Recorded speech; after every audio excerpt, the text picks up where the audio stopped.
Picture yourself waking on Christmas morning, 1963. But before your eyes even open, you feel it. The air in your bedroom so cold it burns your lungs with every breath. You don't want to move. Under 3 heavy blankets and your winter coat laid across the top, you've created a small pocket of warmth, and leaving it feels impossible. Your nose is frozen. Your fingers ache, and when you finally open your eyes, you see them. Ice patterns on the inside of your bedroom window. Not a thin frost you could wipe away. Thick, elaborate ferns of ice crystallized across the glass, completely blocking the view outside. This was Christmas morning in 1963, week 8 of the Big Freeze, and it was brutal. The cold wasn't just uncomfortable, it was dangerous. It crept through every gap in the window frame, under the door, through the floorboards. Your breath came out in thick, white clouds. The glass of water on your bedside table had a skin of ice across the top, and somewhere downstairs you could hear it, the only sound of hope. The crackle and pop of the coal fire. Your dad had been up since 5 a.m. fighting to get started. Getting out of bed required courage. You'd laid your clothes out the night before. Thick wool jumper, 2 pairs of socks, your warmest trousers. They'd been sitting in the frozen bedroom all night, stiff and cold as boards. You grabbed them, clutched them to your chest, and made the decision. 3, 2, 1. You threw back the blankets and the cold hit you like a physical blow. Scrambling, gasping, pulling clothes on over your pajamas, because there was no time for modesty. No time for anything except getting warm. The dash downstairs was a Christmas morning tradition, but not the joyful sprint of years past. This was survival. Your feet on the frozen lino in the hallway, each step a shock of cold. The bathroom as you passed it, door firmly shut because nobody wanted to face that nightmare yet. The outdoor toilet in some houses, completely unusable, frozen solid. Even indoor toilets were an ordeal. No heating, ice on the seat, your breath fogging as you sat there, miserable. But then, the living room door, you pushed it open and warmth, actual warmth, hit your face. Not warm by today's standards, not even really warm by any standard. But compared to the rest of the house, it felt like paradise. The coal fire roaring in the grate, your dad crouched in front of it, poker in hand, adding another precious chunk of coal. Your mum already dressed, wrapped in her thickest cardigan and an apron, attempting to smile as if this were any other Christmas morning. The tree stood in the corner, exactly as it should. Decorations hung just as they did every year. Mismatched baubles, ancient glass ones inherited from your nan, newer plastic ones from Woolworths. Tinsel draped across every branch. Those fairy lights, half of them not working, but nobody cared. Paper chains hung across the ceiling, concertina style, pinned up with drawing pins. Everything looked like Christmas. It should have felt like Christmas. But everyone was wearing coats, indoors, on Christmas morning.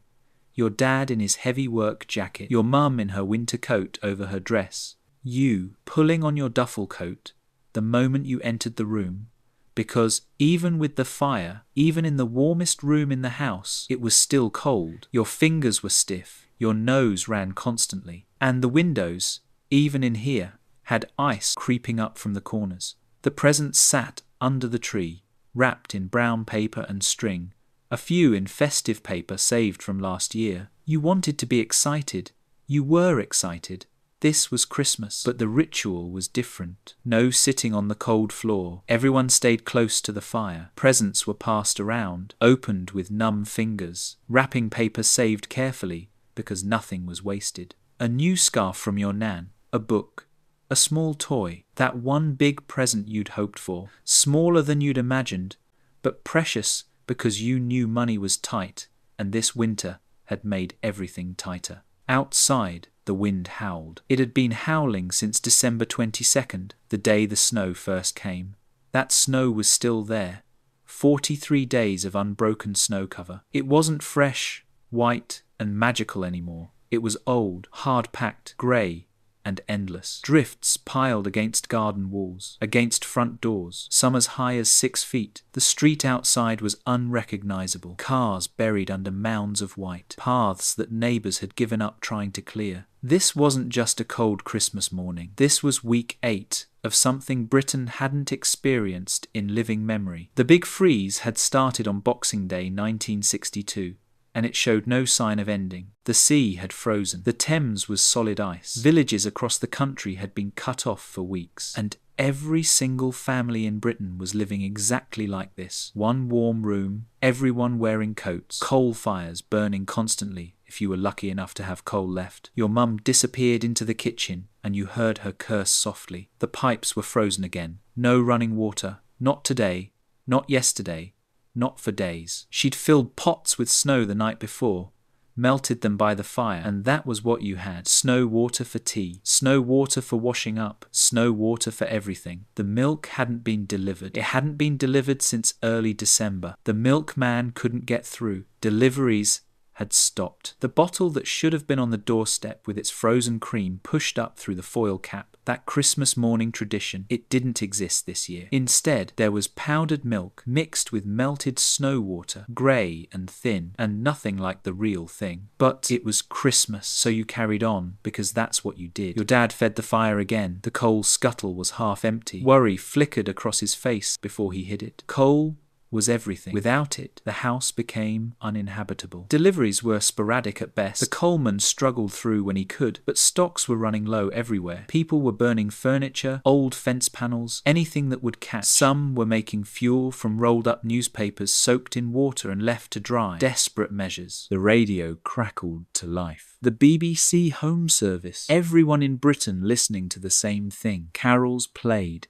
cheerful and warm, a stark contrast to the reality in every home. The announcer, calm and measured, wished everyone a Merry Christmas, mentioned the weather briefly. Heavy snow continues across most of the country. Travellers are advised to take care, as if anyone was travelling, as if anyone could. Church bells rang across the frozen air, distant and muffled by snow. Some families would attempt the walk to church, trudging through streets that hadn't been properly cleared in weeks, wrapped in every layer they owned, scarves across faces, eyes watering from the wind. Children begged to go outside, to play in the snow. And despite everything, parents let them, because it was Christmas Day, because children needed joy, because sitting inside all day in a frozen house would drive everyone mad. You watched through the window, scraped clear of ice in one small corner, kids from down the street, building snowmen from snow so old and hard-packed it barely moved, sledges made from tin trays flying down the hill at the end of the road, laughter cutting through the wind, rosy cheeks and frozen fingers, and grins that couldn't be suppressed. They'd come home soaked, stiff, shivering. Their mothers would panic, strip them by the fire, rub them down with rough towels. But for now, for these few hours, they were free. Inside, your family prepared for the day ahead. A day that would be spent entirely in this one room, the living room, the only room warm enough to exist in. This was where Christmas dinner would be eaten, where games would be played, where the television, if you were lucky enough to own one,